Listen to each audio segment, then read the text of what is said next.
اللہ کے پیارے حبیب حضرت محمد مصطفیٰ احمد مجتبیٰ صلی اللہ علیہ وسلم دنیا میں تشریف لائے تو آپ نے انسانیت کو اخلاق عظیمہ کا درس دیا، ایسے اخلاق سکھائے کہ اللہ کے بندے اللہ کو پسند آ گئے اور اللہ نے دنیا میں ان کے لیے اپنی رضا کا پروانہ جاری کر دیا۔ 10 صحابہ تو ایسے تھے کہ جن کا نام لے لے کر نبی صاحب نے فرمایا کہ یہ جنتی ہیں۔ نبی آتے رہے آخر میں نبیوں کے امام آئے، نبی آتے رہے آخر میں نبیوں کے امام آئے، وہ دنیا میں خدا کا آخری لے کر پیام آئے، جھکانے آئے بندوں کی جبیں اللہ کے در پر، سکھانے آدمی کو آدمی کا احترام آئے۔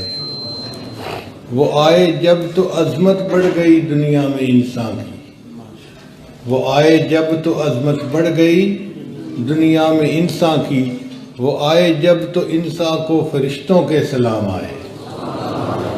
ایسی انسانوں کی جماعت تیار کی کہ فرشتے بھی ان کو سلام کیا کرتے تھے۔ یہ محبوب صلی اللہ علیہ وسلم کے اخلاق عظیمہ تھے جنہوں نے انسانوں کی زندگیوں کو بدل کے رکھ دیا۔ اللہ تعالیٰ قرآن میں فرماتے ہیں لَقَدْ كَانَ لَكُمْ فِي رَسُولِ اللَّهِ أُسْوَةٌ حَسَنَةٌ، اے لوگوں تمہارے لیے میرے محبوب صلی اللہ علیہ وسلم کی مبارک زندگی میں بہترین نمونہ ہے۔ تو نبی علیہ السلام کی زندگی ہر لحاظ سے بہترین نمونہ۔ آپ ایک بہترین باپ تھے، ایک بہترین بھائی تھے، ایک بہترین دوست تھے، ایک بہترین خامند تھے، ایک بہترین تاجر تھے۔ جس انداز سے دیکھا جائے نبی علیہ السلام کی زندگی ہمیں بہترین نظر آتی ہے۔ اور یہ بھی ذہن میں رکھیے کہ تاریخ انسانیت میں کسی کی زندگی اتنی محفوظ نہیں جتنی نبی علیہ السلام کی مبارک زندگی ہے۔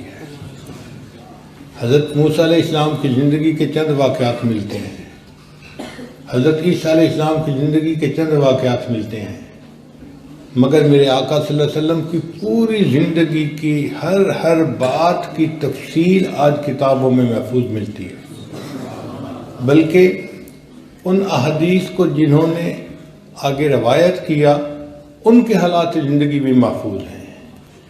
اسماء و رجال کا فن امت نے ایسا ایجاد کیا کہ آج دنیا کا کوئی بندہ انگلی نہیں اٹھا سکتا کہ جی فلاں بات کی جو ہے ایتھنٹسٹی کیا ہے۔ اتنی کامل مکمل زندگی کہ صحابہ کرام نے نبی علیہ السلام کی ریش مبارک میں کتنے بال سفید تھے اس کو بھی گنا ہوا تھا۔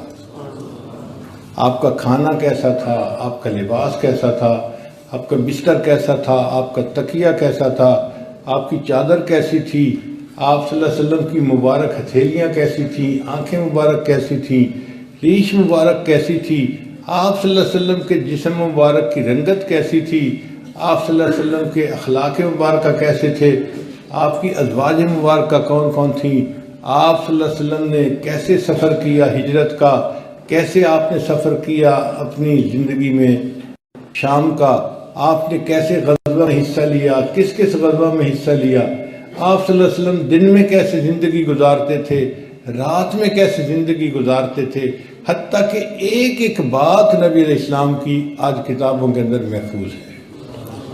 ہم نے دیکھا دنیا کا ہر بندہ نیک سے نیک ہو اپنی بیوی سے کہتا ہے کہ دیکھ میں اور آپ الگ کمرے میں بیٹھ کے بات کر لیں گے، باہر نکل کے بات نہ کرنا۔ اس کو ڈر ہوتا ہے کہ اگر بیوی نے ڈھول کا پھول کھول دیا تو کیا بنے گا۔ پوری تاریخ انسانیت میں ایک ایسی شخصیت نظر آتی ہیں اور ہمارے قائد حضرت محمد مصطفیٰ صلی اللہ علیہ وسلم کی ہیں کہ جنہوں نے اپنی بیویوں کو بھی حکم دیا کہ تم جو مجھے کرتا ہو دیکھتی ہو تمہاری ذمہ داری ہے تم اسے لوگوں تک پہنچاؤ۔ اتنی ٹرانسپیرنٹ لائف تاریخ انسانیت میں کسی کی نہیں ہو سکتی اور اتنی کامل زندگی کسی کی نہیں ہو سکتی۔ لوگ بڑے بڑے کام کرتے ہیں دنیا میں لیکن ان کے مرنے کے بعد کہا جاتا ہے جی اس نے بڑے کام کیے اور بھی کرنا چاہتا تھا، زندگی نے وفا نہ کی۔ فلاں بندے نے بڑے ملکوں کو فتح کیا، اگر وہ زندہ رہتا تو اور بھی ملکوں کو فتح کرتا، مگر زندگی نے وفا نہ کی۔ فلاں بندے نے بڑی کتابیں لکھی، اور بھی وہ کتابیں لکھتا، مگر زندگی نے وفا نہ کی اور وہ فوت ہو گیا۔ فلاں بندے نے یہ کام کیے، وہ اور بھی کچھ کرنا چاہتا تھا، بڑے لوگوں کی ہدایت کا سبب بنا، اور بھی اگر زندہ رہتا تو یہ ہو جاتا اور وہ ہو جاتا۔ ایک شخصیت ایسی ہے جن کی مبارک زندگی کے بارے میں یہی کہا جاتا ہے کہ ان کی زندگی کامل اور مکمل تھی۔ چنانچہ میدان عرفات میں نبی علیہ السلام نے 1,24,000 صحابہ کی موجودگی میں پوچھا، اے لوگوں بتاؤ کہ میں جس مقصد کو لے کر دنیا میں آیا تھا، کیا میں نے اس مقصد کو پورا کر دیا؟ تو 1,24,000 صحابہ نے بیک زبان ہو کر کہا، اے اللہ کے نبی صلی اللہ علیہ وسلم ادیت الامانہ ونصح الامہ، آپ نے امانت کو پہنچا دیا، امت کو نصیحت کر دی۔ میرے آقا صلی اللہ علیہ وسلم نے انگلی اٹھا کر آسمان کی طرف اشارہ کیا اور فرمایا، اللہم اشہد، اللہ تو اس بات پہ گواہ رہنا، میں جو مقصد دنیا میں لے کے آیا تھا اس کو پورا کر کے دنیا سے جا رہا ہوں۔ تو جب باقی سب لوگوں کی زندگی ادھوری ہے تو ادھوری لوگوں والی زندگی کو ہم اپنا قائد کیوں بنائیں؟ ہمیں اس شخصیت کو قائد بنانا ہے جس کی زندگی پوری ہے، کامل ہے، اور وہ صرف نبی علیہ السلام کی مبارک زندگی ہے۔ اور یہ بات بھی ذہن میں رکھیے کہ نبی علیہ السلام کی زندگی کی جتنی تفصیل کسی کو معلوم ہوتی چلی جائے گی نا، اتنا اس بندے کو نبی علیہ السلام سے محبت زیادہ ہوتی جائے گی۔ انگریزی کا ایک فقرہ ہے، the more you know him the more you love him، جتنا اس کو جانتے جاؤ گے اتنا تم اس سے محبت زیادہ کرتے جاؤ گے۔ لوگوں کو محبت کیوں نہیں؟ وہ جانتے نہیں، ان کو علم نہیں ہے۔ اگر علم ہوتا کہ میرے محبوب کی مبارک زندگی کیسی تھی تو یہ بھی محبت کرنے والوں کی قطار میں کھڑے ہو جاتے۔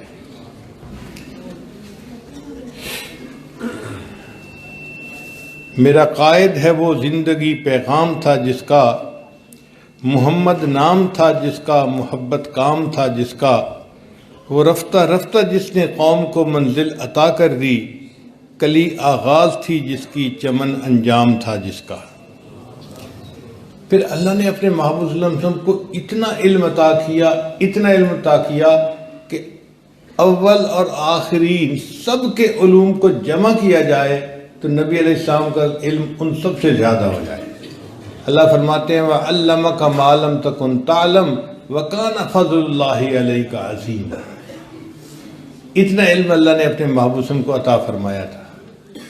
چنانچہ ایک عیسائی رائٹر ہے، اس کا نام ہے مائیکل ہارٹ، کوئی 15-20 سال پہلے اس نے کتاب لکھی اور کتاب کا عنوان تھا a ranking of the most influential personalities in history, کہ تاریخ میں جتنی شخصیتیں بڑی گزری ہیں جنہوں نے تاریخ کو متاثر کیا، ان میں سے 100 شخصیتوں کی اس نے لسٹ لکھی، اور ان 100 شخصیتوں میں سب سے پہلے اس نے ہمارے نبی علیہ السلام کا تذکرہ کیا۔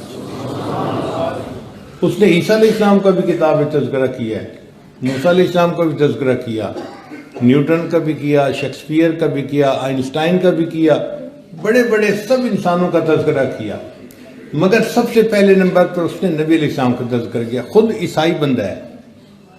میں نے جب اس کتاب کو پڑھا تو اس کتاب کا پہلا فقرہ تھا کہ my choice of Muhammad to lead the ranking of the most influential personalities will surprise some of the readers, کہ میں نے جب محمد صلی اللہ علیہ وسلم کو چنا ہے کہ اس فہرست میں نمبر 1 پر ان کا تذکرہ کروں، اس سے بعض قارئین بڑے حیران ہوں گے، مگر میں ایسا کرنے پہ اس لیے مجبور ہوا ہوں کہ دنیا میں جتنے لوگ آئے اور وہ بڑی شخصیتیں بنے، یہ وہ لوگ تھے جنہوں نے وقت کے بہترین استادوں سے، پروفیسروں سے پڑھا، یونیورسٹیوں میں، کالجوں میں پڑھا، اور پھر اپنے وقت میں وہ بڑے انسان بن کر زندگی گزار گئے۔ ایک ہی شخصیت ایسی نظر آتی ہے جنہوں نے پوری زندگی کسی انسان کے سامنے شاگرد بن کر نہیں بیٹھے، اور پھر انہوں نے اگر دنیا کو علم کا درس دیا ہے، ان کا حق بنتا ہے کہ میں انہیں پہلے نمبر پر بیان کروں۔ تو اللہ کے محبوبوں کو اللہ نے علم ایسا عطا کیا کہ سبحان اللہ، آپ نے انسانیت کے سامنے علم کے دریا بہا دیے۔ امی و دقیقہ دان عالم، بے سایہ و صاحبان عالم۔ دیکھنے میں ان پڑھ تھے مگر دنیا کے سب سے بڑے دقیقہ دان تھے۔ اللہ نے آپ صلی اللہ علیہ وسلم کو ایسا علم عطا فرمایا تھا۔ ہم نے ایک مرتبہ ایک مینجمنٹ کا کورس کیا، تو جرمنی کا ایک پروفیسر تھا جو 9 یونیورسٹیوں کا وزٹنگ پروفیسر تھا، وہ آیا ہمیں وہ کورس پڑھانے کے لیے۔ پورے ملک کے بہت قابل انجینئرز کو اکٹھا کیا گیا تھا۔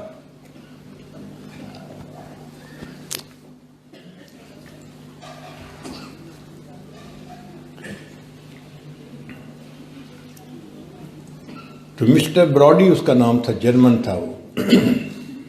اس نے آ کے ہمیں درس دیا اور کہا کہ پرانے زمانے میں لوگ سمجھتے تھے کہ طالب علمی پڑھنے کا زمانہ ہوتا ہے، جب سکول کالج سے بندہ پڑھ کے فارغ ہوتا ہے پھر کتابوں کا واسطہ ختم ہو جاتا ہے۔ لیکن یورپی دنیا نے اس چیز کو ڈھونڈا ہے کہ آج کے سائنسی دور میں بندے کو بعد میں بھی پڑھنا پڑتا ہے۔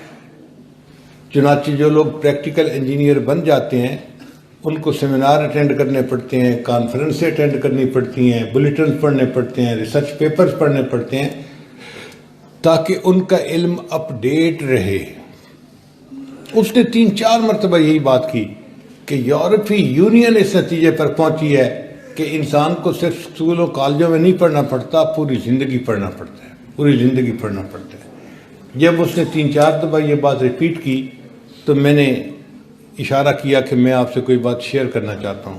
اس نے کہا مسٹر احمد آپ کیا کہنا چاہتے ہیں؟ میں نے کہا آپ تو یہ لفظ کہہ رہے ہیں نا کہ یورپی یونین اس نتیجے پر پہنچی کہ بندے کو بعد میں بھی پڑھنا پڑتا ہے، یہ آپ کی بات صحیح نہیں ہے۔ کہنے لگا صحیح بات کیا ہے؟ میں نے کہا صحیح بات یہ ہے کہ سب سے پہلے تاریخ انسانیت میں ہمارے پیارے پیغمبر علیہ الصلوۃ والسلام نے یہ فرمایا کہ اسکولوں کالجوں کے بعد بھی بندے کو پڑھنا پڑتا ہے۔ وہ حیران ہو گیا، کہتے تم کیا کہنا چاہتے ہو؟ میں نے کہا میرے آقا صلی اللہ علیہ وسلم کا ایک فرمان ہے کہ تم علم حاصل کرو پنگھوڑے سے لے کر قبر میں جانے تک۔ تو تاریخ انسانیت میں پوری زندگی علم کرنے کا کنسیپٹ یہ میرے پیغمبر اسلام کا ہے، تمہارا نہیں ہے۔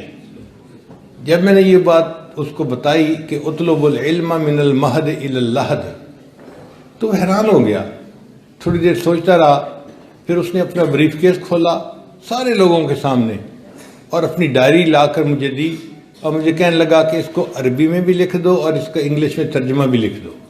میں نے لکھ دیا۔ پھر وہ آیا اور کہنے لگا سب لوگوں کے سامنے کہ میں آج اس کلاس کے سامنے عہد کرتا ہوں آئندہ جہاں بھی میں لیکچر دوں گا میں یہ نہیں کہوں گا کہ یورپی یونین نے یہ کہا، میں کہوں گا کہ تاریخ انسانیت میں مسلمانوں کے پیغمبر اسلام نے سب سے پہلے یہ تصور کیا۔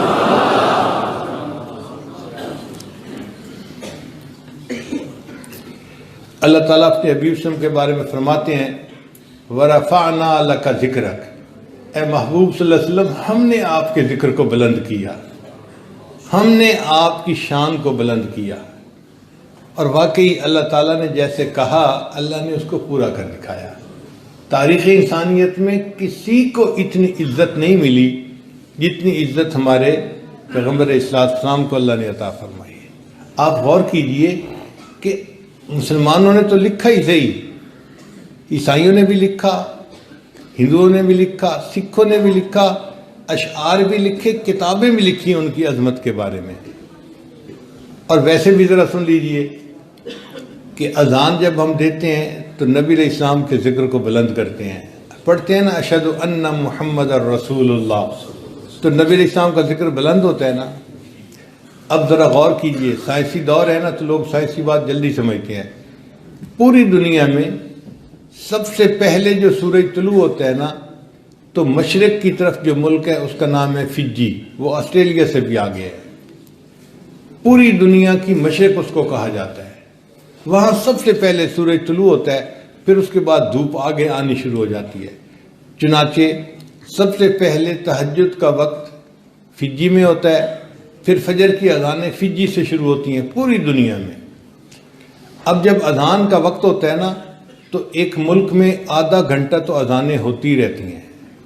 جیسے ہمارے یہاں کسی نماز کا وقت ہوتا ہے نا، پہلے اسلام آباد میں ہوتا ہے، پھر لاہور میں، پھر فیصل آباد میں، پھر جھنگ میں، پھر چلتے چلتے کراچی میں آدھا گھنٹہ بعد جا کر اس نماز کا وقت آتا ہے۔ ہم جو نماز یہاں پر 5 بجے پڑھتے ہیں نا، کراچی والے 5:30 بجے پڑھ رہے ہوتے ہیں، تو آدھا گھنٹہ پورے ملک میں اذانیں ہوتی ہی رہتی ہیں۔ یہاں اذان ختم ہوئی تو اگلی مسجد میں، اگلی مسجد میں، اگلی مسجد میں چلتا رہتا ہے سلسلہ۔ اب فجی میں جب فجر کا وقت ہوتا ہے تو پورے ملک کی مختلف مساجد میں اذانیں شروع ہو جاتی ہیں، تو نبی علیہ السلام کا ذکر بلند ہونا شروع ہو جاتا ہے۔ جب فجر کا وقت وہاں پر مکمل ہوتا ہے تو اس کے بعد اس سے اگلا ملک آتا ہے برونائی، وہاں پر فجر کا وقت شروع ہو جاتا ہے۔ تو فجی والے تو فجر کی نمازیں شروع کر دیتے ہیں اور برونائی والے پھر فجر کی اذانیں دینی شروع کر دیتے ہیں۔ پھر برونائی میں ہوتے ہوتے پھر گھنٹہ لگ جاتا ہے۔ جب وہاں اذان کا وقت ختم ہوتا ہے تو اس کے بعد ملائیشیا میں فجر کا وقت شروع ہو جاتا ہے، پھر پورے ملک ملائیشیا میں فجر کی اذان شروع ہو جاتی ہے۔ جب ملائیشیا میں فجر کا وقت ختم ہوتا ہے تو اس کے بعد سنگاپور میں شروع ہو جاتا ہے، پھر سنگاپور میں اذانیں شروع ہو جاتی ہیں۔ سنگاپور میں اذانیں ہوتے ہوتے ابھی ختم نہیں ہوتی کہ ادھر برما میں وقت شروع ہو جاتا ہے، تو برما میں اذانیں شروع ہو جاتی ہیں۔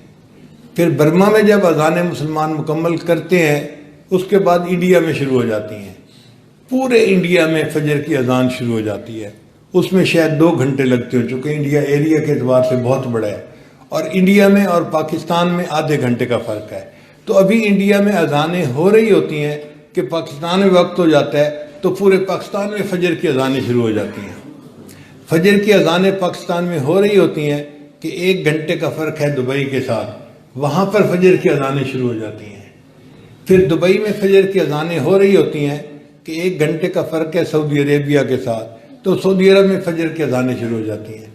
ابھی فجر کی اذانیں سعودی عرب میں ہو رہی ہوتی ہیں کہ پیچھے فجی میں ظہر کا وقت شروع ہو جاتا ہے، تو وہاں ظہر کی اذانیں شروع ہو جاتی ہیں۔ چنانچہ 24 گھنٹے میں ایک بھی ایسا لمحہ نہیں کسی نہ کسی ملک کے کسی نہ کسی شہر کی کسی نہ کسی مسجد میں اذان نہ ہو رہی ہو اور اللہ اپنے محبوب کا نام بلند نہ فرما رہے ہیں۔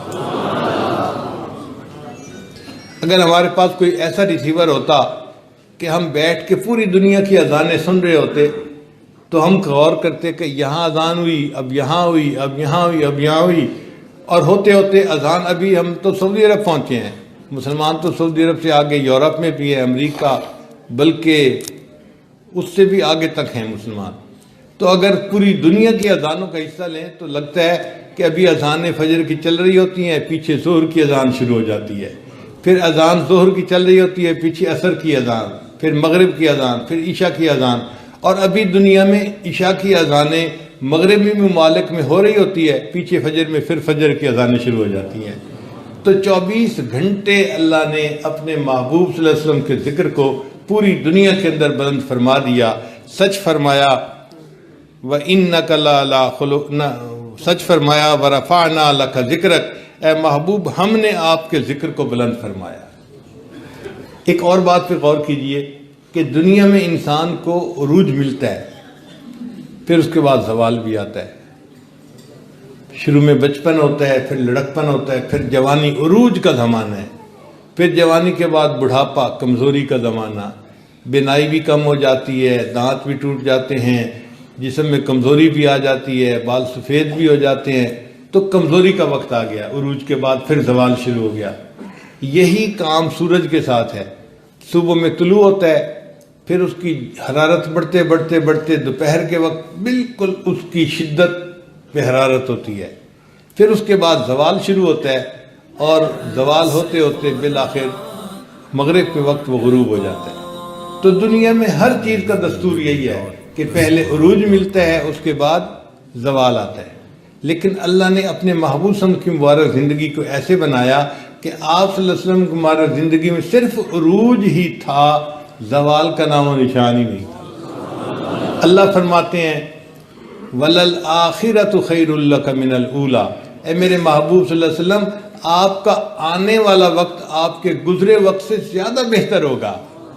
چنانچہ آپ صلی اللہ علیہ وسلم کے بچپن سے آپ کا لڑکپن اعلیٰ، آپ کے لڑکپن سے آپ کی جوانی اعلیٰ، آپ کی جوانی سے آپ کا بڑھاپا اعلیٰ، آپ صلی اللہ علیہ وسلم کے دنیا میں رہنے سے آپ کا آخرت کی طرف چلے جانے والا حصہ اعلیٰ، پھر آپ کی دنیا اور آخرت کی زندگی سے قیامت کے دن آپ کا مقام محمود پہ جا کر سجدہ کرنا اس سے بھی اعلیٰ، پھر آپ کا مقام محمود سے جنت میں چلے جانا اس سے بھی زیادہ اعلیٰ۔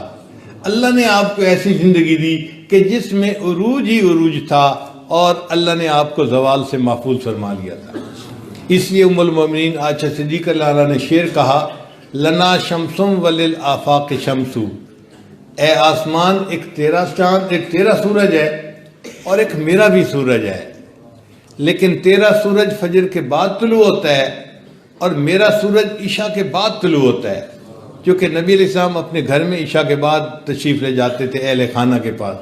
تو ام المومنین فرماتی ہیں کہ آسمان تیرا سورج تو فجر کے بعد طلوع ہوتا ہے اور میرا سورج تو عشاء کے بعد طلوع ہوتا ہے، اور اے آسمان کے سورج سن لے کہ تجھے عروج تو ملتا ہے مگر تجھے زوال بھی ہے، تو غروب ہو جاتا ہے، لیکن میرا سورج ایسا ہے جس کی زندگی میں عروج ہے، زوال اللہ نے لکھا ہی نہیں ہے۔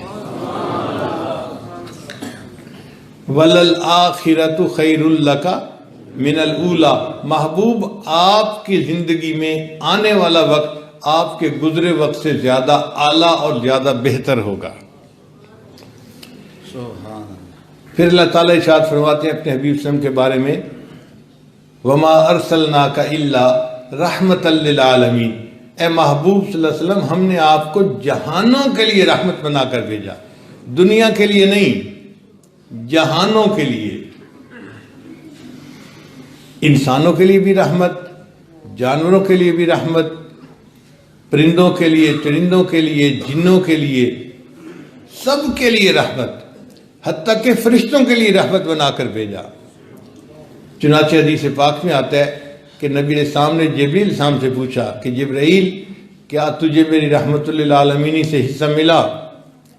عرض کیا اے اللہ کے حبیب صلی اللہ علیہ وسلم، آپ کے تشریف لانے سے پہلے میں اپنے انجام کے بارے میں بڑا ڈرتا رہتا تھا، میں نے شیطان کو اپنی آنکھوں کے سامنے مردود ہوتے دیکھا، راندہ درگاہ ہوتے دیکھا، تو میں اللہ کے جلال سے کانپتا تھا، ڈرتا تھا، پتہ نہیں میرا انجام کیا ہوگا۔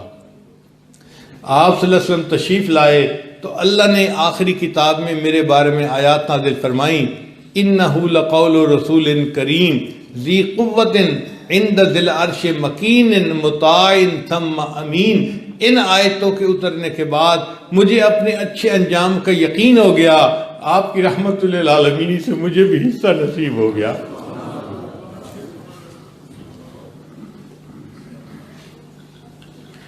پھر اللہ تعالیٰ اپنے حبیب صلی اللہ علیہ وسلم کے بارے میں فرماتے ہیں وَلَسَوْفَ يُعْطِيكَ رَبُّكَ فَتَرْضَىٰ، اے میرے محبوب، اللہ آپ کو اتنا عطا کرے گا کہ آپ راضی ہو جائیں گے۔ اس کا معنی پتہ کیا ہے؟ اس کا معنی ایسے ہے کہ جیسے کوئی بندہ کسی کو دے رہا ہو نا کوئی چیز، اور دیتے دیتے اس کی لپیں بھر جائیں تو لینے والا کہتا ہے بس بس بس، تو فتردا کا معنی ہے بس بس بس۔ اے میرے محبوب، تجھے اللہ اتنا دے گا کہ تو بس بس کرے گا، اتنا عطا کرے گا، تو راضی ہو جائے گا۔ چنانچہ نبی علیہ السلام نے ارشاد فرمایا کہ اللہ نے میرے ساتھ وعدہ کیا ہے کہ میں تجھے اتنا دوں گا کہ تو راضی ہو جائے گا، اور میں اس وقت تک راضی نہیں ہوں گا جب تک کہ میرا آخری امتی بھی جنت میں نہیں چلا جائے گا۔ نبی علیہ السلام نے ارشاد فرمایا کہ اللہ نے ہر نبی علیہ السلام کو ایک ایسی دعا مانگنے کا اختیار دیا کہ جیسے مانگی جائے گی ویسے قبول ہو جائے گی۔ تو صحابی نے پوچھا اے اللہ کے نبی صلی اللہ علیہ وسلم پھر سب انبیاء نے مانگی؟ تو نبی صلی اللہ علیہ وسلم فرمایا ہر نبی نے کوئی نہ کوئی دعا مانگی، جیسی مانگی اللہ نے ویسی قبول فرما لی۔ تو صحابی نے عرض کیا اے اللہ کے نبی صلی اللہ علیہ وسلم آپ کو بھی اختیار ملا؟ نبی صلی اللہ علیہ وسلم نے فرمایا ہاں اللہ نے مجھے بھی اختیار دیا۔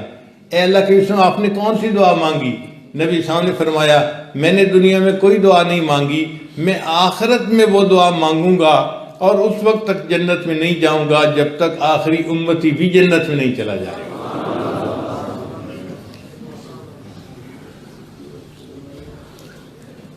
چنانچہ حدیث پاک میں آتا ہے کہ قیامت کا دن بہت خوف کا دن ہوگا، بہت دہشت کا دن ہوگا، ہر بندے پر خوف طاری ہوگا، رونگٹے کھڑے ہوں گے، پسینہ ہوگا، سورج قریب ہوگا اور بندہ پسینے میں ڈوبا ہوا ہوگا اور ایسے خوف زدہ ہوگا کہ جیسے پتہ نہیں آج میرے ساتھ ہونا کیا ہے۔ امام غزالی رحمۃ اللہ اپنی کتاب میں لکھتے ہیں کہ جہنم میں ابال آئے گا، جیسے ہنڈیا میں ابال آتا ہے نا، یا دودھ کڑ رہا ہو گرم ہو رہا ہو تو ابال آتا ہے اور دودھ باہر کو گرنے لگتا ہے، ایسے جہنم میں ابال آئے گا اور اس کے بڑے بڑے انگارے جو ہوں گے وہ آسمان کی طرف اڑ کر جائیں گے، اور پھر اس کے بعد جب وہ واپس گر رہے ہوں گے تو مخلوق کے اوپر ایک خوف ہوگا، ہر بندے کو یہ فیل ہوگا کہ کہیں انگارے میرے سر کے اوپر آ کر گرے، تو ہر بندہ خوف کی وجہ سے کھڑا ہوگا اور پسینہ ہوگا اور شدت ہوگی پریشانی کی۔ اس وقت سب انبیاء مل کر نبی علیہ السلام کی خدمت میں عرض کریں گے اے اللہ کے حبیب صلی اللہ علیہ وسلم آپ انسانیت کی شفاعت کیجئے تاکہ اللہ اپنی امت پر معاملہ آسان کر دے۔ تو نبی علیہ السلام کو اللہ تعالیٰ مقام محمود عطا فرمائیں گے، نبی علیہ السلام مقام محمود پر جا کر سجدہ کریں گے۔ آپ نے ارشاد فرمایا میں سجدہ کرتے ہوئے رونے لگ جاؤں گا۔ جب میں مقام محمود پہ رو کے سجدہ کروں گا اللہ مجھے پوچھیں گے اے میرے محبوب ارفع رأسک، آپ اپنے سر کو اٹھائیے، سل تعطیٰ، آپ مانگیے، جو مانگیں گے میں آپ کو عطا کروں گا۔ تو نبی علیہ السلام فرماتے ہیں کہ پھر میں اللہ سے عرض کروں گا یا اللہ آپ کے بندوں کے اوپر یہ مشکل وقت ہے، آپ حساب کتاب شروع کروائیے تاکہ مخلوق کے اوپر یہ مشکل وقت ختم ہو جائے۔ تو اللہ فرمائیں گے اچھا میرے محبوب صلی اللہ علیہ وسلم کسی کو حساب کے لیے آگے پیش کیجئے۔ تو نبی علیہ السلام سیدنا ابوبکر صدیق عنہ کو ہاتھ پکڑ کے کہیں گے ابو بکر آگے ہو جاؤ اور اپنا حساب دو۔ سیدنا صدیق رونے لگ جائیں گے، عرض کریں گے اے اللہ کے حبیب صلی اللہ علیہ وسلم میں تو عمر کے بڑے حصے میں جا کر مسلمان ہوا، کسی ایسے بندے کو آگے کر دیں جو بچپن سے مسلمان ہوا ہو، کلمہ پڑھا ہو اور پوری زندگی اس نے اسلام میں گزاری ہو۔ تو نبی اسلام فرمائیں گے نہیں ابو بکر تم آگے ہو، اتنا حساب دو۔ تو ابو بکر صدیق عنہ نبی اسلام کے حکم کی تعمیل میں آگے بڑھیں گے اور وہ بھی سجدے میں گر جائیں گے اور رونے لگ جائیں گے۔ ابو بکر صدیق عنہ کو روتے دیکھ کر اللہ فرمائیں گے ابو بکر تو رو رہا ہے، تو نے تو میرے محبوب صلی اللہ علیہ وسلم پر اتنے احسانات کیے کہ میرے محبوب نے یہ فرمایا تھا میں نے دنیا میں سب کے احسانات کے بدلے دے دیے، ابو بکر کے احسان کا بدلہ قیامت کے دن اللہ دے گا۔ ابو بکر تو روتا ہے، ابھی تو تیرے احسانات کا میں نے بدلہ دینا ہے، جب میں نے تجھے بلا حساب جنت عطا کر دی۔ چنانچہ ابو بکر صدیق عنہ بلا حساب جنت میں جائیں گے۔ پھر اس کے بعد نبی علیہ السلام حضرت عمر عنہ کو حکم دیں گے، وہ بھی رونے لگ جائیں گے، اے اللہ کے محبوب صلی اللہ علیہ وسلم میں تو عمر کے بڑی حصے میں جا کر مسلمان ہوا، عمر کا بہت سارا حصہ میرا کفر اور شرک میں گزرا ہوا ہے، آپ کسی ایسے بندے کو آگے کریں کہ جس نے پوری زندگی اسلام میں گزاری ہو۔ تو نبی علیہ السلام فرمائیں گے عمر حساب جو آگے بڑھو۔ حکم کی تعمیل میں عمر عنہ بھی آگے بڑھیں گے اور وہ بھی اللہ کے خوف سے رونے لگ جائیں گے۔ جب وہ روئیں گے تو اللہ تعالیٰ فرمائیں گے عمر تم رو رہے ہو، تم مراد مصطفیٰ تھے، تمہارے لیے تو میرے محبوب دعائیں مانگتے تھے، اور تمہارے اسلام قبول کرنے نے تو اسلام کو رونق بخشی، اسلام کو تقویت ملی تمہاری وجہ سے۔ آج تم روتے ہو، یہ تو تمہارے انعام کا دن ہے، چلو میں نے تمہیں میرے حساب جنت عطا فرما دی۔ پھر نبی علیہ السلام حضرت عثمان غنی کو آگے بھیجیں گے، ان کا بھی یہی معاملہ ہوگا، وہ بھی رونا شروع کر دیں گے۔ جب وہ رو رہے ہوں گے تو اللہ فرمائیں گے عثمان تم روتے ہو، حالانکہ تم نے تو میرے محبوب پر ایسا احسان کیا کہ میرے محبوب نے دنیا میں دعا مانگی تھی، یا رحمان سہل الحساب علی العثمان، اے رحمان عثمان کے اوپر حساب کو آسان فرما دینا۔ واقعہ اس کا یوں ہے، عید کا دن تھا تو نبی علیہ السلام عید کی نماز پڑھنے کے لیے جا رہے تھے۔ ام المؤمنین عائشہ رضی اللہ عنہا نے عرض کیا، اے اللہ کے حبیب صلی اللہ علیہ وسلم کچھ پیسے دیجئے تاکہ میں کوئی چیز منگاؤں اور پکاؤں، عید کا دن ہے، مدینہ کی بیوائیں یتیم بھی آئیں گے، ہم گھر والے بھی ہیں تو ہم خود بھی کھائیں گے ان کو بھی کھلائیں گے۔ تو نبی علیہ السلام نے فرمایا کہ میرے پاس تو اس وقت جیب میں کچھ بھی نہیں ہے۔ ام المؤمنین خاموش ہو گئیں اور نبی علیہ السلام عید کی نماز پڑھانے تشریف لے گئے۔ جب آپ صلی اللہ علیہ وسلم عید کی نماز پڑھا کر واپس آئے تو اللہ کے حبیب صلی اللہ علیہ وسلم نے عجیب منظر دیکھا، گھر میں کھانا بنا ہوا ہے اور آنے والی عورتیں بھی خوب ہیں، ان کو بھی کھانا کھلایا جا رہا ہے اور بچے بھی کھانا کھا رہے ہیں۔ تو نبی صلی اللہ علیہ وسلم بڑے حیران ہوئے، پوچھا ام المؤمنین عائشہ رضی اللہ عنہا سے، عائشہ میں نے تو پیسے نہیں دیے تھے تو یہ کھانا کیسے پکا اور کیسے لوگ کھا رہے ہیں؟ تو ام المؤمنین عائشہ رضی اللہ عنہا نے جواب دیا، اے اللہ کے حبیب صلی اللہ علیہ وسلم جب آپ عید کی نماز پڑھنے کے لیے تشریف لے گئے تو آپ کے غلام عثمان ابن عفان نے آپ کی ہر زوجہ کے گھر ایک اونٹ سامان سے لدا ہوا تحفے کے طور پر بھیجا، تو مجھے بھی ایک اونٹ گروسری سے لدا ہوا ملا، اس میں گھی بھی تھا، آٹا بھی تھا، میں نے اس میں سے یہ چیز بنائی، اب ہم بھی کھا رہے ہیں اور سب کو کھلا بھی رہے ہیں۔ نبی علیہ السلام کا دل اتنا خوش ہوا کہ نبی علیہ السلام نے دعا دی، یا رحمان سہل الحساب علی عثمان، اے رحمان عثمان کے حساب کو قیامت کے دن آسان فرما دینا۔ چنانچہ اللہ فرمائیں گے کہ تیرے بارے میں تو میرے محبوب نے یہ دعا دی تھی، میں نے تیرے حساب کو آسان کر دیا، یا تجھے بھی بلا حساب جنت عطا فرما دی۔ پھر سیدنا علی رضی اللہ عنہ آگے ہوں گے، وہ بھی روئیں گے، مگر اللہ تعالیٰ بھی فرمائیں گے کہ تیرے ساتھ تو میرے محبوب نے مواخات کی تھی، تو ان کا بھائی بنا تھا، تو ان کی جگہ پر مکہ مکرمہ ان کے بستر پہ لیٹا تھا، اور تو نے تو ان کا دل یہاں خوش کیا، یہ کیا، چل میں نے تجھے بلا حساب جنت عطا فرما دی۔ تو جب ان چاروں حضرات کے اعمال نامے کو اللہ تعالیٰ دیکھیں گے، محدثین نے لکھا ہے اللہ کو اتنی خوشی ہوگی، اس کے بعد باقی ساری انسانیت کا حساب اللہ تعالیٰ رحمت کے ساتھ لیں گے۔ اللہ کا جو جلال ہوگا وہ اللہ کے جمال میں بدل جائے گا، غصہ جو تھا نا وہ خوشی میں بدل جائے گا، ان کی زندگیوں کو دیکھ کے اللہ کو اتنا پیار آئے گا کہ باقی ساری انسانیت کا اللہ تعالیٰ حساب پیار کے ساتھ لیں گے، اور اتنی رحمت سے حساب لیں گے کہ حیران۔ حدیث پاک میں آتا ہے اللہ تعالیٰ ایک بندے کو بلائیں گے اور اس کے گرد رحمت کی چادر تان دیں گے، پردہ کر دیں گے، مخلوق سے وہ بندہ چھپ جائے گا۔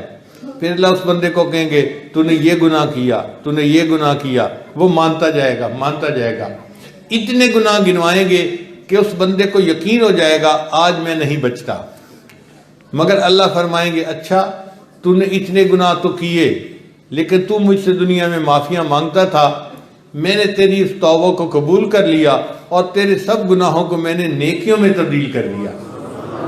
اللہ اس کے سب گناہوں کو نیکیوں میں تبدیل کر دیں گے۔ جب اس کے گرد سے پردہ ہٹے گا تو مخلوق دیکھے گی یہ ایسا بندہ ہے کہ جس کے نام اعمال میں ایک بھی گناہ نہیں لکھا ہوا۔ حدیث میں آتا ہے کہ مخلوق سمجھے گی شاید یہ انبیاء میں سے کوئی نبی ہے جس کے نام اعمال میں کوئی گناہ ہے ہی نہیں، حالانکہ وہ ایک عام امتی ہوگا۔ اللہ اپنی رحمت سے اس کے گناہوں کو نیکیوں میں تبدیل فرما دیں گے۔ ایک حدیث مبارکہ میں آتا ہے ایک بندے کو اللہ بلائیں گے اور اس کے گرد رحمت کی چادر ڈال دیں گے، کوئی اس کو نہیں دیکھ سکے گا. پھر اللہ اس کو اس کے چھوٹے چھوٹے گناہ گنوائیں گے، یہ گناہ یہ گناہ یہ گناہ، وہ چپ کھڑا رہے گا مگر دل میں سوچ رہا ہوگا کہ میرے بڑے بڑے گناہ کا تو ابھی نمبر آیا ہی نہیں ہے. اللہ چھوٹے چھوٹے گناہ گنوا دیں گے اور پھر کہیں گے اچھا ہم نے تیرے سب گناہوں کو نیکیوں میں تبدیل کر دیا. تو وہ خود کہے گا یا اللہ ابھی تو میرے بڑے بڑے گناہ باقی ہیں. تو اللہ کو اتنا پیار آئے گا کہ اللہ مسکرا پڑیں گے اس کے عمل پہ کہ وہ بندہ خود کہہ رہا ہے کہ میرے ابھی تو بڑے بڑے گناہ باقی ہیں. اللہ بڑے گناہوں کو بڑی نیکیوں میں تبدیل فرما دیں گے. ایسا اللہ تعالیٰ رحمت سے حساب لیں گے کہ انسان کو حیرت ہوتی ہے. حدیث پاک میں آتا ہے ایک نیکی کی وجہ سے 2 بندے جنت میں جائیں گے. ایک نیکی کی وجہ سے 2 بندے جنت میں جائیں گے. وہ کیسے کہ ایک بندے کا حساب ہوگا، اس کی ایک نیکی کم ہوگی، ایک گناہ زیادہ ہوگا. تو فرشتہ کہے گا اگر تیرے پاس ایک نیکی اور ہوتی نا تو نیکی اور گناہ برابر ہو جاتے، اللہ اپنی رحمت سے تجھے جنت بھیج دیتے. اب تیرا چونکہ ایک گناہ زیادہ ہے لہذا تو جنت میں نہیں جا سکتا. تو بندہ فرشتے سے کہے گا کیا میں کسی سے ایک نیکی مانگ سکتا ہوں؟ تو فرشتہ اللہ کے حکم سے اس کو کہے گا ہاں تم مانگ سکتے ہو. چنانچہ وہ بندہ سب سے پہلے اپنے بھائی کے پاس آئے گا. بھائی دیکھ ہم دونوں کاروباری تھے، تیرے اوپر قرضے ہوتے تھے تو میں چکا دیتا تھا، میرے اوپر قرضے ہوتے تھے تو آپ چکا دیتے تھے. ہم دونوں ایک دوسرے کے ساتھ کتنی اچھی زندگی گزار کے آئے. آج میرے اوپر مشکل وقت آ گیا ہے اور مجھے ایک نیکی کی ضرورت ہے اور تیرے پاس تو بہت نیکی ہیں، تو نے تو بڑے چلے لگائے اور بڑی مسجدیں بنوائیں اور بڑے مدرسے بنوائے اور نیک کام کیے، تو بھائی ایک نیکی مجھے دے دو. وہ کہے گا نہیں، جب تک میرا حساب نہیں ہو جاتا نا میں ایک نیکی نہیں دیتا، مجھے کیا پتہ میرا انجام کیا ہوگا. تو بھائی انکار کر دے گا. پھر وہ اپنی والدہ کے پاس آئے گا، امی آپ میری ماں ہیں، میرے اوپر قربان ہوتی تھیں، مجھے کہتی تھی بیٹا تجھے تو گرم ہوا بھی نہ لگے، اور مجھے آپ کہتی تھیں میں تو آپ کے اوپر سب کچھ قربان کر دوں. امی مجھے ایک نیکی کی ضرورت ہے اور آپ کے پاس تو بہت نیکی ہیں، انبار لگے ہوئے ہیں، آپ تہجد پڑھتی تھیں، یہ کرتی تھیں وہ کرتی تھیں، امی ایک نیکی مجھے دے دیں. وہ کہے گی بیٹا جب تک میرا اپنا حساب نہیں ہو جاتا میں ایک نیکی نہیں دیتی، مجھے کیا پتا میرے ساتھ کیا ہوگا.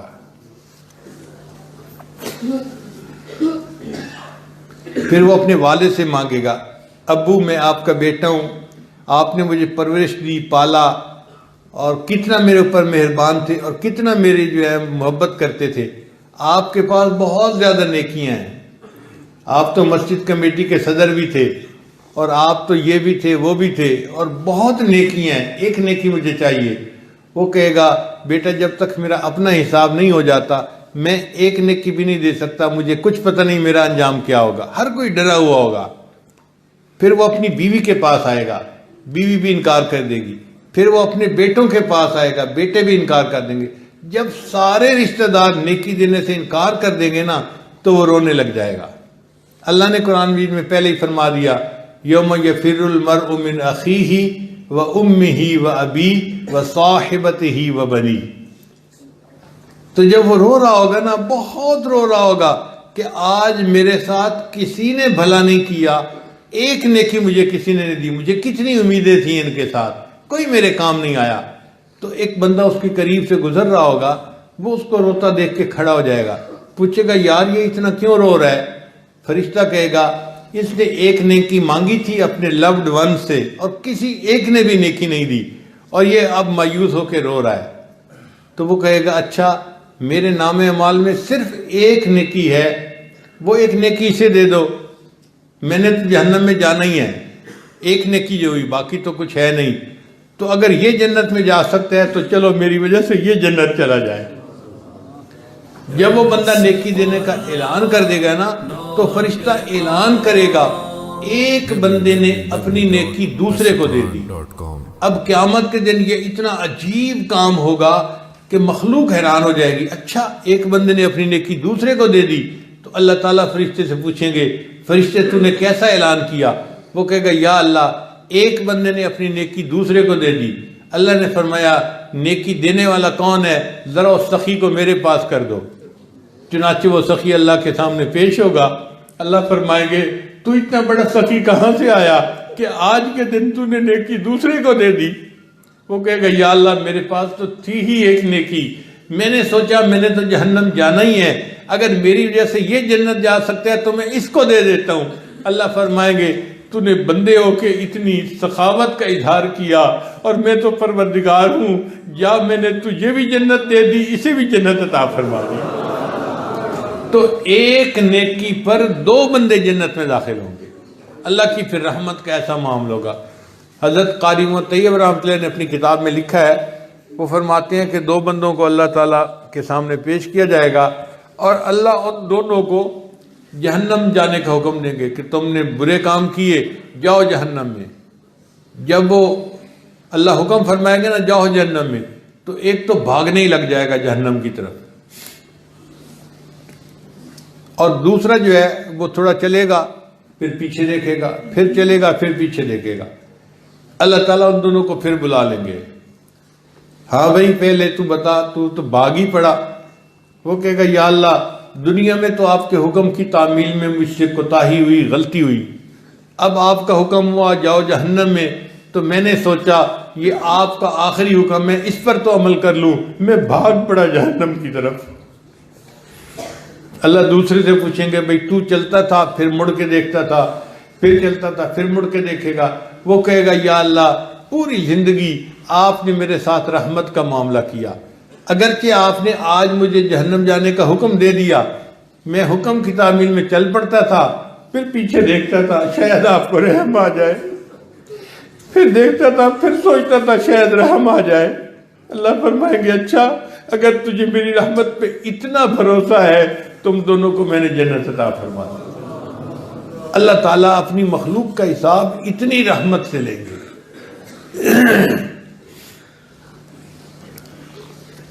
ایک مرتبہ نبی علیہ السلام امت کے لیے دعا مانگ رہے تھے اور آپ کے پاس حضرت ابوبکر صدیق لانا بھی بیٹھے تھے، تو نبی علیہ السلام نے جب دعا مانگی نا تو اللہ تعالیٰ نے وعدہ فرمایا اے میرے محبوب صلی اللہ علیہ وسلم آپ امت کے لیے بخشش کا جو ہے دعا فرما رہے ہیں، میں ایک لپ بھر کر لوگوں کو جہنم سے نکالوں گا اور ان کو جنت عطا کر دوں گا۔ اب جب یہ وعدہ ہو گیا تو عمر لانو بڑے خوش ہو گئے۔ عمر لانو نے پھر کہا، حضرت ابوبکر صدیق نے پھر کہا اے اللہ کے وسلم اور دعا کیجئے۔ تو عمر لانو نے کہا کہ ابوبکر تم جانتے ہو اللہ کی لپ کتنی بڑی ہوگی؟ بھئی آپ غور کریں، اگر گندم کے دانے پڑے ہو نا اور میں یوں کر کے اپنی لپ بھروں تو 100-200 دانے نہیں آئیں گے، ہزاروں کی تعداد میں دانے اس چھوٹی سی لپ میں آ جائیں گے۔ اگر میری لپ میں ہزاروں دانے آ سکتے ہیں تو اللہ رب العزت کتنے بڑے ہیں اور ان کی لپ کتنی بڑی ہوگی؟ تو کھرب ہا کھرب لوگ اس لپ میں آئیں گے اور اللہ ان کو جنت عطا فرما دیں گے۔ جب اللہ نے یہ وعدہ فرما دیا تو عمر لانو مطمئن ہو گئے۔ ابوبکر صدیق لانو پھر عرض کیا اے اللہ کے وسلم اور دعا کیجئے۔ تو عمر لانو کہنے لگے ابوبکر اللہ نے لپ بھرنے کا وعدہ تو فرما دیا، اور کیا چاہتے ہو؟ تو ابوبکر صدیق نے جواب دیا عمر اگر لوگوں کا اور فائدہ ہو سکتا ہے تو تمہارا کیا نقصان ہے اس میں؟ چنانچہ نبی علیہ السلام نے پھر دعا مانگی تو اللہ نے وعدہ فرما دیا میں 2 لپیں بھر کر نکالوں گا اور جنت عطا کر دوں گا۔ تو ابوبکر صدیق نے پھر عرض کیا اے اللہ کے وسلم اور دعا کیجئے۔ تو عمر نے کہا ابو بکر جب 2 لپوں کا وعدہ اللہ نے بھر لیا تو اب مزید دعا کیا کرنی؟ انہوں نے پھر یہی کہا عمر اگر اوروں کا فائدہ ہو سکتا ہے تو فائدہ ہونے دو، چونکہ ان کے اندر بھی رحمت غالب تھی۔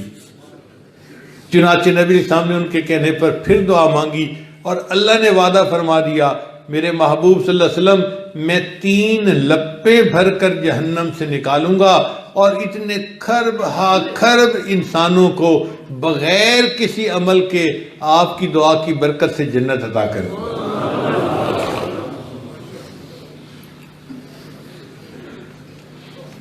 یہ حدیث مبارکہ امام غزالی رحمۃ اللہ علیہ اپنی کتاب میں نقل کرتے ہیں، اور اس کے بعد لکھتے ہیں کہ میرے عمل تو اس قابل نہیں کہ میں اپنے عملوں کی وجہ سے جنت میں جاؤں۔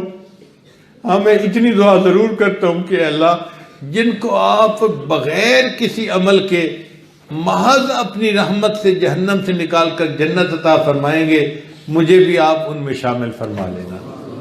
تو میری بھی دعا ہے کہ اللہ تعالی ہمیں قیامت کے دن اپنے محبوب صلی اللہ علیہ وسلم کی شفاعت نصیب فرمائے، اور ان کی دعاؤں کی برکت سے اللہ تعالی ہمیں اپنی رحمت کے ساتھ فقط جنت عطا فرمائے۔ ہمارے پلے تو خالی ہیں، جھولیاں خالی ہیں، کوئی ایک بھی عمل نہیں جو اللہ کے حضور پیش کرنے کے قابل ہو۔ بس اللہ کی رحمت کا معاملہ ہے۔ بے گناہوں میں چلا زاہد جو اس کو ڈھونڈنے، مغفرت بولی ادھر آ میں گناہ گاروں میں ہوں، وہ کرشمے شان رحمت نے دکھائے روز حشر، چیخ اٹھا ہر بے گناہ میں بھی گناہ گاروں میں ہوں۔ اللہ کی اتنی رحمت قیامت کے دن ہوگی کہ بے گناہ بھی چیخیں گے کہ یا اللہ تیری رحمت گناہ گاروں پہ اتنی ہو رہی ہے تو میں بھی گناہ گار ہوں، میرے اوپر بھی رحمت فرما دیجیے۔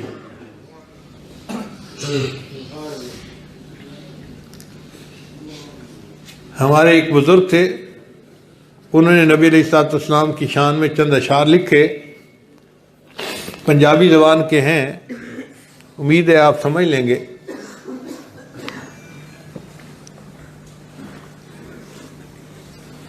مجھے کوئی طرز لگا کے پڑھنا تو نہیں آتا، لیکن بہرحال میرا دل چاہ رہا ہے کہ میں پڑھوں اور آپ ان کو سنیں۔ فرماتے ہیں، ملے قطرہ عشق محمد صلی اللہ علیہ وسلم،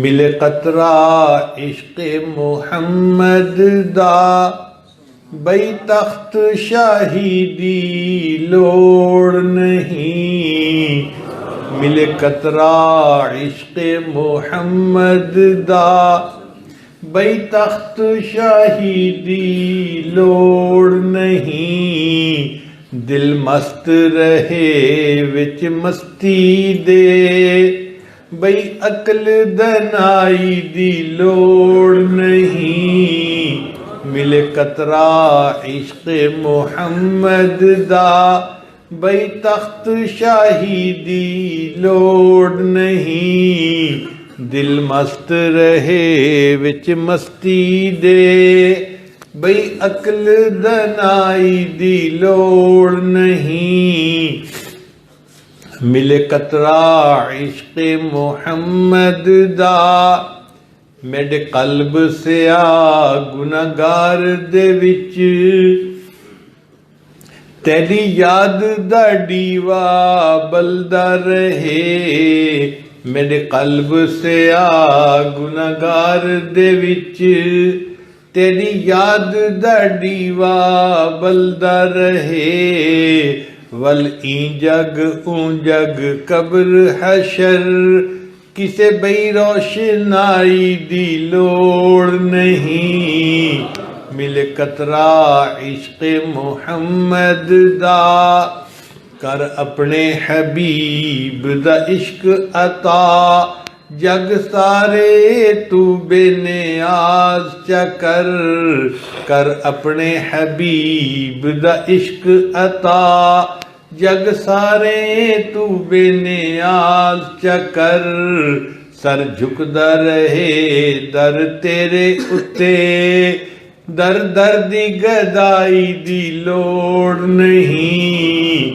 ملے قطرہ عشق محمد دا، این عبد دا عرض قبول تھیوے، دربار الہی دے اندر، این عبد دا عرض قبول تھیوے، دربار الہی دے اندر، لولوں وچ ہوئے عشق نبی، کسے بئی آشنائی دی لوڑ نہیں، ملے قطرہ عشق محمد دا، صلی اللہ علیہ وسلم۔ وآخر دعوانا ان الحمد للہ رب العالمین۔